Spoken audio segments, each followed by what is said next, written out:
Okay, so going down a rabbit hole day today, and by far this is absolutely this is really cool. So this is Kenshi Sonoda's Yatsura Yatsura Ram, not Lum but Ram, in his robot kind of girl design and stuff he did back in the 80s, I believe it was, if I remember correctly.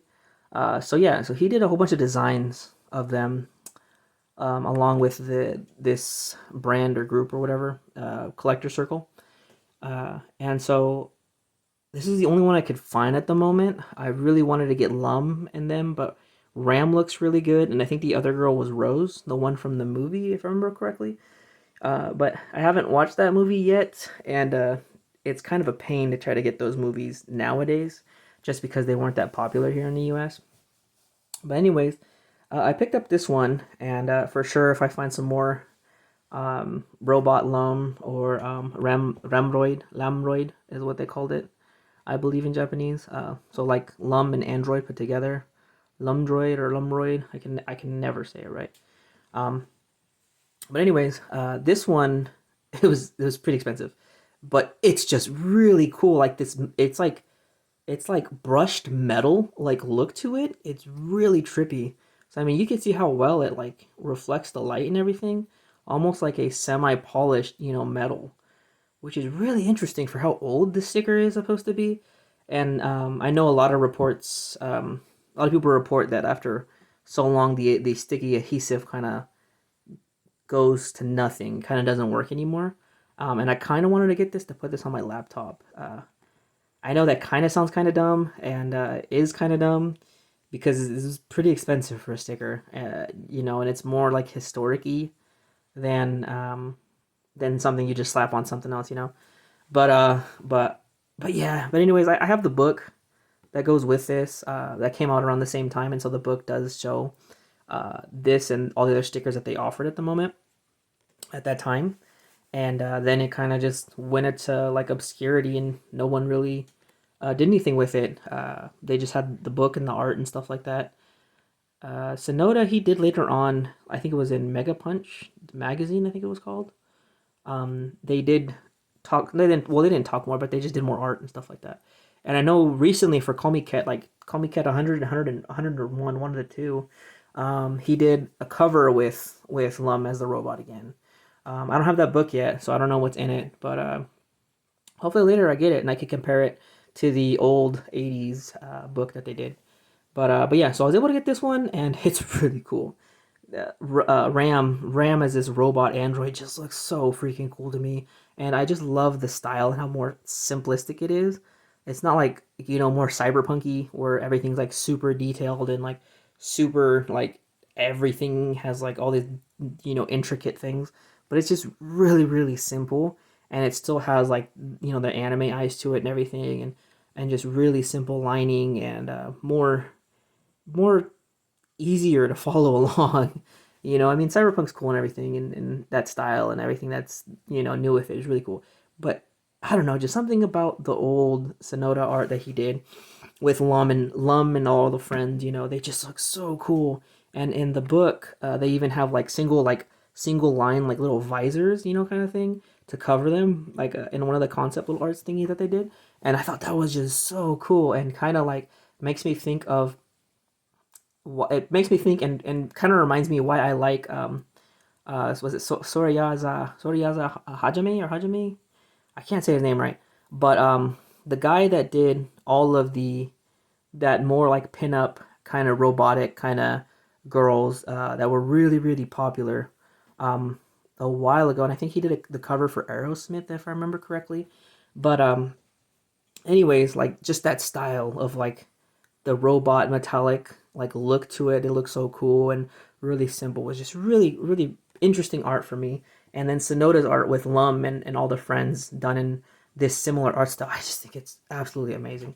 But anyways, back on topic. I got the sticker for my collection, of course, and to put it on my laptop to have it with it. And to go with it, I'm gonna have a couple other stickers. So I got my gal one over here that I got from Dadi's shop that she does her art and stuff. And the next sticker I really wanted was a sticker of Chikawa, but but unfortunately, I wasn't paying attention, and the Chikawa sticker I got is freaking huge. Like, and I got it for, I mean, I got it really cheap. I think it was like $4 or $3 or something. It was really cheap, right? But I didn't know it was this big.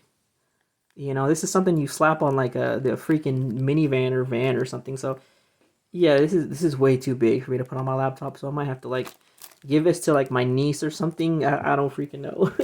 But yeah, I like Chikawa, but that sticker is way too big. And of course, I had to get a sticker with Lum on it. So I ended up buying like a double pack or whatever because they were like on sale. So I got this one of her sitting down. So I kind of want to put this one like on the edge of the laptop, so it looks like she's sitting on the edge of the laptop. I think that'd be cool. So yeah, so there's that sticker, and then if I could put this back, I think I'm missing a sticker somewhere. But I got that one, and the other one of her like falling, flying, or whatever. And that's the other sticker I got. And then there's this one, which is Kirby, but done on the 30th anniversary, so it's original look, or whatever. And so these were some of the stickers I got so far to put on my laptop. But of course, I'm gonna have to go back and get another Chikawa sticker because this is too dang big. And then of course, this one I gotta check to see if the sticky adhesive still works. And if it does work, then try to place it somewhere. Kind of like Smash Bros. Was a Smash Bros. Brawl when you had to put stickers on stuff. Kind of do something like that and arrange them or whatever. But for sure, I'm gonna try to put it on there. But if it doesn't, then I'm gonna put it in a frame or something. Maybe I'm not too sure on that one. But yeah, so I got that one, and then of course I'm trying to get a Studio Trigger sticker, and I'm trying to get I think one of Shaki Pio. Yeah, Shaki Pio from Gudetama's Excellent Adventure. So yeah, but yeah, that's future stuff. Anyways, back to the original sticker. So yes, this is a really old, pretty hard to come by sticker, but it's really cool. I really wish Sonoda and them did something to make these available again, because there really isn't anything like there's like when I look up stuff for like the stuff that they did back then, it's really hard to get information on it, because it's the 80s, so the internet didn't exist at the time. Anime wasn't really cool and popular as it is now. The circles, like the circle that this is based off, and like the groups were really small and really niche. So it's really hard to get that information. Even with Japan, doing stuff like them having the technology and stuff like that, because they had like all the VCRs and stuff like that back at this time. Here in the States, we didn't even have that yet, which is pretty interesting. Like the 70s and 80s, they had the VCRs and recording and different recording mediums and stuff like that, but we didn't here in the United States. If we did, it was very, very, very, very, very expensive and very hard to get your hands on it. But anyways, yeah, and I remember because we went over this in class at my university, and the teacher said that we didn't have VCRs in the 70s or 80s here in the, or was it the 90s? The VCRs didn't show up in the 90s into the States. And it's funny because I have Daikon 4, which is on VHS, and that came out in 85, 84, I believe, if I remember correctly. But anyways, I'm just like, they existed. It's just we didn't have them in the back of the class. But anyways, that's super, super side note. But anyways, yeah, hopefully I can find some more of the art and more of the figures, because there's some garage kits. I really want one of the garage kits from this.